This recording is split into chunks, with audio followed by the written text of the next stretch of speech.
è terminata con il risultato di 4-5, una vittoria a cardiopalma per il Palermo Futsal Club. Siamo qui con Gabriele Gennaro, autore di 2 gol. Ti chiedo subito un giudizio sulla tua prestazione e poi quel gol all'ultimo minuto quanto è importante. Tanto buonasera a tutti, no, prestazione generale della squadra, sapevamo che era una partita molto maschia, saltava qualche schema, ma noi siamo stati caparbi nonostante andare sotto i 2 gol, rimontarla e segnare anche all'ultimo. Un primo tempo non forse molto esaltante. Cosa ha detto mister Gentile all'intervallo? Poche parole, soltanto che se vogliamo vincere il campionato e rimanere alla vetta dobbiamo uscire fuori tutti gli attributi e portarci a casa la vittoria.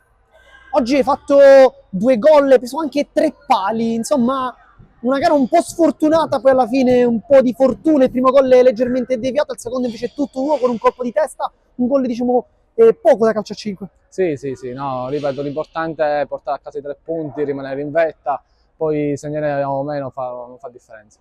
A chi dedichi i gol? Ovviamente sempre la mia ragazza Giorgia che mi segue in ogni partita.